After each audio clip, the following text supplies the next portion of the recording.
महादेव को निकलने के बाद मुझे इतनी ग्लानि हुई कि मेरा सारा शरीर झुलस उठा और इसीलिए मेरे इस स्वरूप का नाम ही पड़ा देवी धूमावती। देवी धूमावती, मेरी महाविद्या धूमावती संसार में प्राणियों को उनके बुरे कर्मों का फल देने, उन्हें पीड़ा देकर दंडित करने, अकाल, महामारी, कलेश, दरिद्रता आदि उत्पन्न करती है। देवी लक्ष्मी की बड़ी बहन ज्येष्ठा भी इन्हीं का बड़ा रूप है।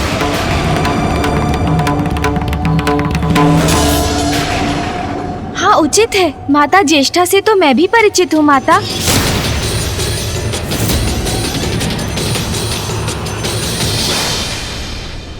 माता, हमें बताने की कृपा करें कि आपके इस रूप की पूजा से आपके उत्तम भक्तों को कैसा सुफल प्राप्त होता है। देवी धूमावती जिनसे प्रसन्न होती है उसे संसार में समस्त सुख, यहाँ तक कि मोक्ष भी प्राप्त होता है।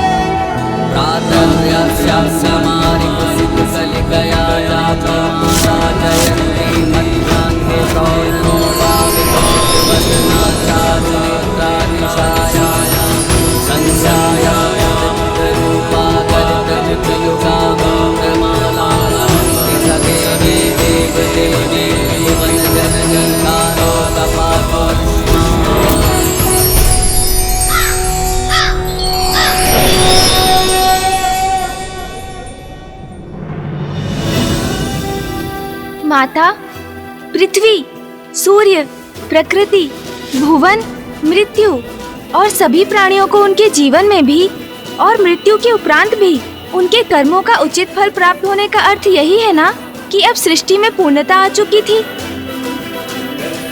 पूर्णता और संतुलन में बहुत बड़ा भेद है गणेश। तुम्हारी क्या मान्यता है? क्या तुम्हारे अनुसार सृष्टि अभी संतुलित है?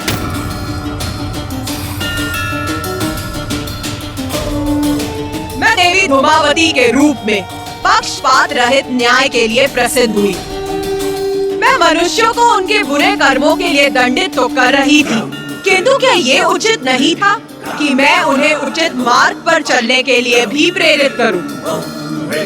क्योंकि यदि किसी से एक भूल हो गई तो इसका अर्थ ये नहीं है कि वो मनुष्य बुरा है।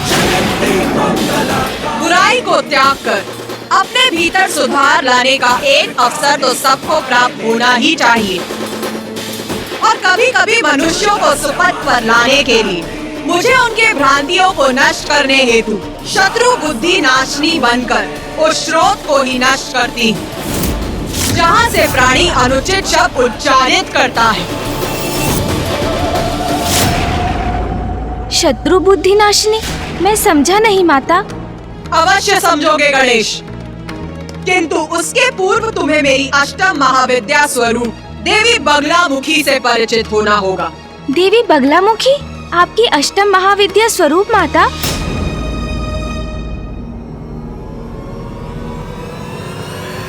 हाँ गणेश, संतान को जन्म देने मात्र से ही माता पिता के कार्य पूर्ण नहीं होते। संतान को अच्छे संस्कार देना भी माता पिता का ही कर्तव्य होता है। अपने देवी धूमावती स्वरूप में मैं अपनी संतानों को उनके बुरे कर्मों के लिए दंडित अवश्य कर रही थी, किंतु उन्हें अच्छे संस्कार देना भी मेरा ही दायित्व है गणेश। हाँ माता, जैसे मेरी माँ के रूप में आपने मुझे सदैव सुपथ पर चलने की प्रेरणा दी, मुझे सदैव अच्छे संस्कार सिखाए। हाँ गणेश, तो हम सभी को ये भी बताओ कि किसी को अच्छे संस्कार कैसे सिखाए जाते हैं। बात के लिए छोड़ा हुआ कार्य कभी पूर्ण नहीं होता। लक्ष्य प्राप्ति के लिए तो अनेक चुनौतियों से संघर्ष कर उन पर विजय पानी होती है पुत्र। उसके बिना कभी सफलता प्राप्त नहीं होगी। और चुनौतियां तो कठिनाइयों का रूप लेकर ही प्रस्तुत होती हैं। कठोर साधना से साध कर ही उन्हें सरल बनाया जा सकता है पुत्र। इतना स्मरण रखना पुत्र, जो स्वयं को पहचानने में असमर्थ हो जाते हैं वो जगत में अपनी कोई पहचान नहीं बना पाते। उसे उचित ज्ञान देकर माता। हाँ गणेश, जिस प्रकार अपने देवी पार्वती रूप में मैंने तुम्हें अच्छे संस्कार और ज्ञान दिया, उसी प्रकार अब मैं अपने देवी बगलामुखी स्वरूप में समस्त संसार को गूढ़ ज्ञान देने के इच्छुक थी। ज्ञान मात्र भौतिक ज्ञान तक ही सीमित नहीं है। मैं तो उन्हें वो ज्ञान भी देना चाहती थी जो उन्हें भगवान से जोड़ सके, उन्हें जीवन का उद्देश्य समझा सके, उन्हें औषधियों का ज्ञान दे सके ताकि वो स्वस्थ रहे, क्योंकि स्वस्थ तन में ही स्वस्थ आत्मा का वास होता है। तो माता, आपने माँ बगलामुखी का रूप लेकर सभी को ये ज्ञान सिखाया? मात्र उतना ही नहीं गणेश, मेरे इस रूप में संसार में प्रकट होने के पीछे एक बहुत बड़ा कारण है। कारण? माता, क्या है वो कारण?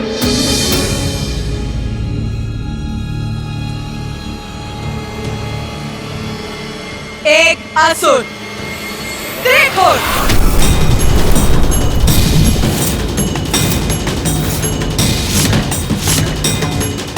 त्रिखुर नामक असुर?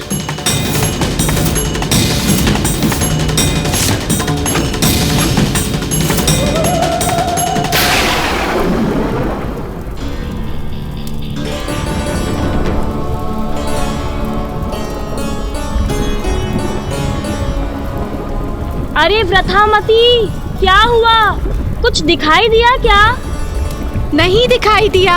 अर्थात क्या दिखाई देना चाहिए मुझे? यही कि हमारे स्वामी की तपस्या संपन्न हुई कि नहीं? नहीं, नहीं हुई दुर्मुखा।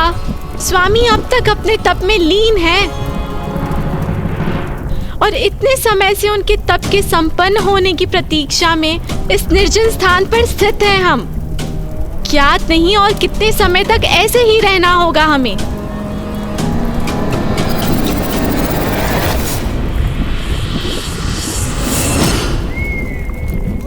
ओम ब्रह्मदेवाय नमः। ओम ब्रह्मदेवाय नमः। ओम ब्रह्मदेवाय नमः। ओम ब्रह्मदेवाय नमः। ओम ब्रह्मदेवाय नमः। ओम ब्रह्मदेवाय नमः। ओम ब्रह्मदेवाय नमः।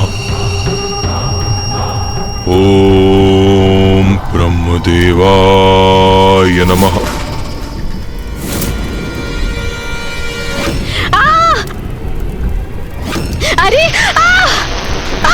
अरे व्रथामती!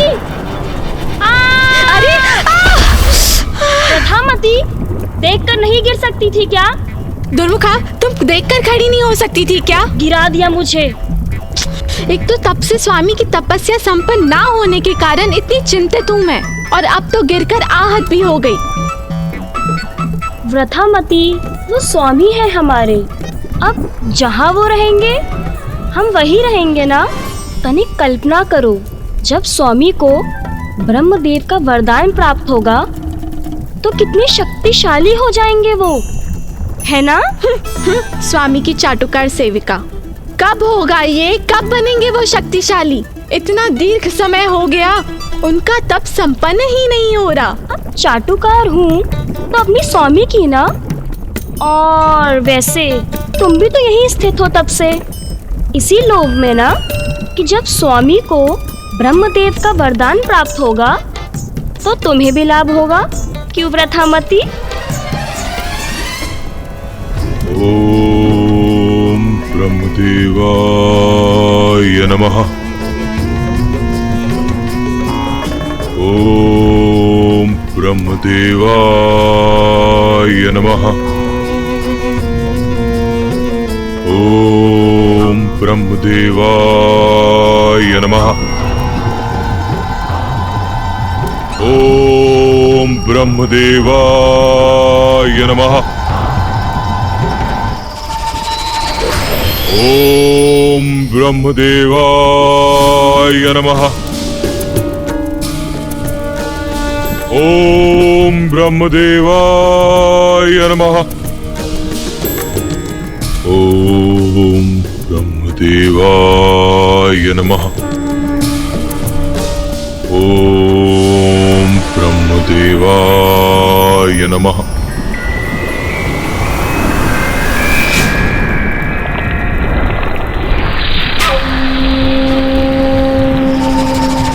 पुत्र त्रिखुर,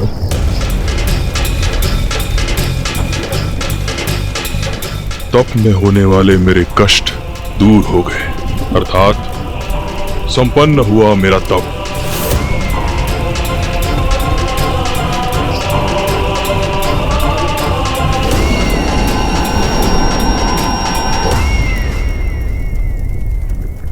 ब्रह्मदेव, मेरे आराध्य, अंततः आप आ ही गए मुझे दर्शन देने। प्रतीत होता है स्वामी का तप समाप्त हुआ। हाँ, ब्रह्मदेव प्रकट हुए। अब देखते हैं स्वामी को क्या वरदान प्राप्त होता है। पुत्र त्रिखुर, मैं तुम्हारी तपस्या से प्रसन्न हुआ। प्रसन्न तो आपको होना ही था ब्रह्मदेव। अत्यंत कठोर तप जो किया है मैंने, अब आप आ ही गए हैं तो मेरी दो बातें सुनिए।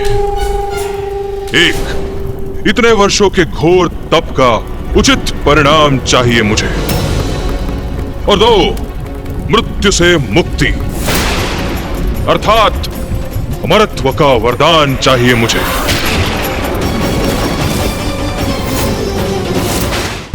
पुत्र त्रिखुर, अमृत्यु का वरदान देना तो सृष्टि के नियमों के विरुद्ध है।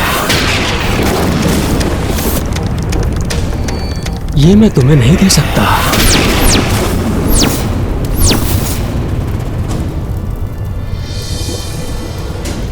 अमृतत्व के सिवाय अगर तुम्हें कोई और वरदान चाहिए तो मांगो।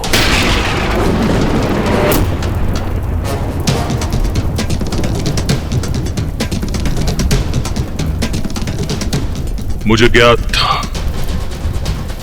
था मुझे कि ऐसा ही कुछ कहेंगे आप। कोई बात नहीं, अमरत्व नहीं दे सकते आप, तो उसके अतिरिक्त जो कुछ भी मैं मांगूंगा वो मुझे अवश्य देंगे, ऐसा वचन दीजिए आप।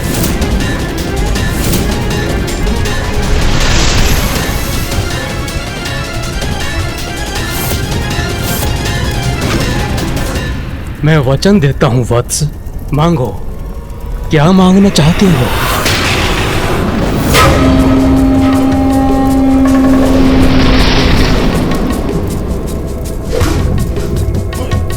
पुनः दो बातें हैं ब्रह्मदेव। दो वरदान चाहिए मुझे आपसे।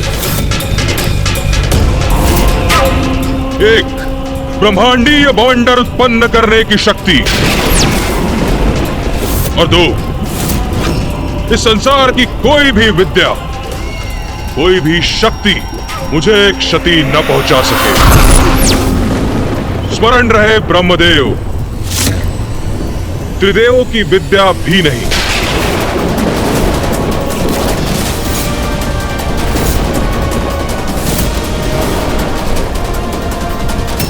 ब्रह्मांडीय बवंडर, ऐसी शक्ति का कहां प्रयोग करोगे तो? इससे क्या लाभ प्राप्त होगा तुम्हें? ब्रह्मदेव, पुनः दो बातें हैं। एक, अब और कोई प्रश्न नहीं सुनना चाहता मैं, और दो, जो वचन दिया है आपने उसे पूर्ण कीजिए आप। ब्रह्मांडीय बवंडर अर्थात अथाह शक्ति दे दूं इसे? वचन दिया है मैंने, उसकी मर्यादा भी भंग नहीं कर सकता मैं। इसे इसका इच्छित वरदान तो देना ही होगा मुझे।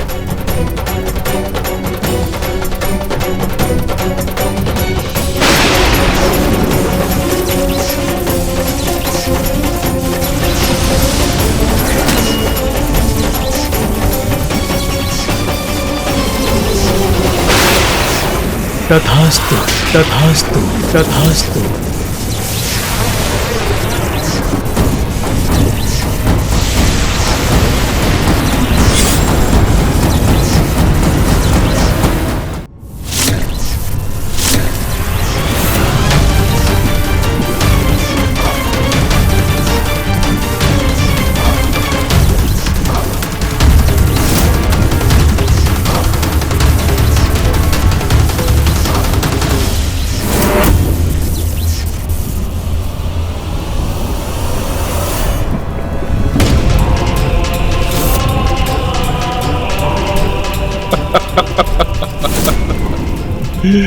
ये शक्ति अब मेरे हाथों में आ गई है।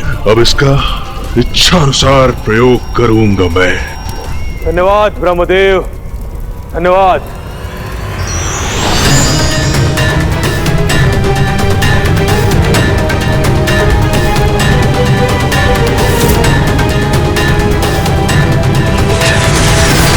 प्रणाम स्वामी। बधाई हो स्वामी, आपका तप सफल हुआ। स्वामी, ब्रह्मदेव ने आपको वरदान दे ही दिया। स्वामी, मैं ना आपकी निष्ठावान सेविका हूँ, कब से यहाँ आपकी प्रतीक्षा में स्थित हूँ और आज मेरी प्रतीक्षा सफल हुई प्रभु। मैं भी प्रभु, यह अकेली नहीं थी यहाँ, मैं भी यहाँ प्रतीक्षा कर रही थी। नहीं प्रभु, स्वामी, मैं प्रतीक्षा कर रही थी आपकी कब से। मैं भी थी यहाँ पर। नहीं प्रभु, मैं कर रही थी। बस बालकों के समान आपस में उलझना बंद करो तुम लोग। अभी और बहुत कार्य कर रहा है हमें। स्वामी, कार्य? कैसा कार्य? अब तो आपको वरदान प्राप्त हो गया है और ये दंड भी, और फिर कोई कार्य क्यों करेंगे आप? हाँ स्वामी। दो कार्य कर रहे हैं हमें। एक, संपूर्ण सृष्टि पर अपना प्रभुत्व स्थापित करना, और दो, सृष्टि के सम्राट पद पर मेरा आसीन होना।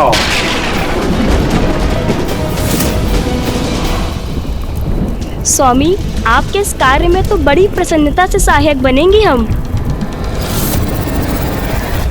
ब्रह्मांड के सम्राट की सहयोगी होंगी हम। बहुत आनंद आएगा हमें। अब संपूर्ण ब्रह्मांड मेरी मुट्ठी में होगा, मेरी मुट्ठी में होगा।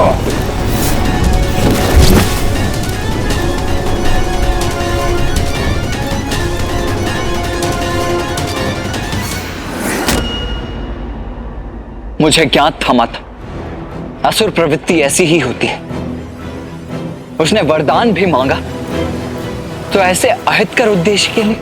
हाँ कार्तिकेय, ये असुर सर्वप्रथम हमारी भक्ति कर हमसे वरदान प्राप्त करते हैं और फिर उस वरदान की शक्ति से विनाश का आरंभ करते हैं।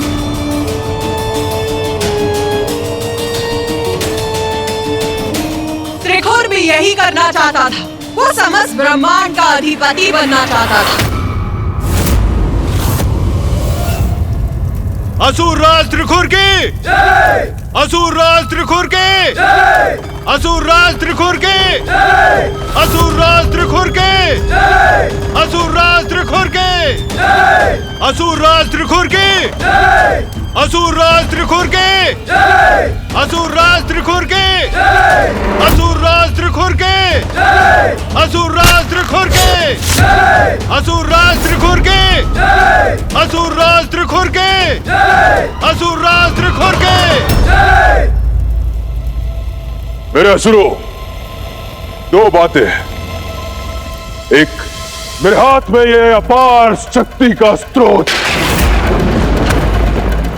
स्वयं ब्रह्मदेव द्वारा दिया गया दंड। और दो, इस दंड की शक्ति से मैं अपने सभी विरोधियों को प्रताड़ित और दंडित करूंगा।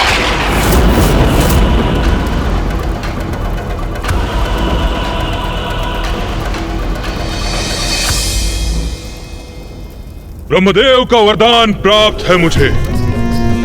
अब कोई भी हमारे मार्ग में बाधा नहीं बन सकता। युद्ध कैसा भी हो, विजय हमारी ही होगी। जो भी मेरे मार्ग में आएगा उसका विनाश करूंगा मैं।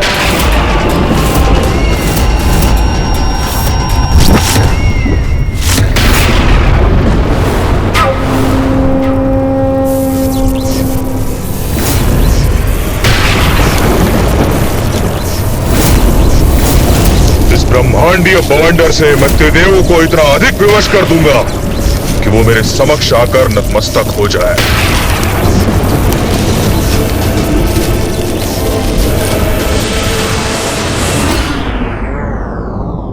वो दुष्ट असुर अपने वरदान को शस्त्र बनाकर अपने समक्ष त्रिदेवों को विवश करना चाहता था।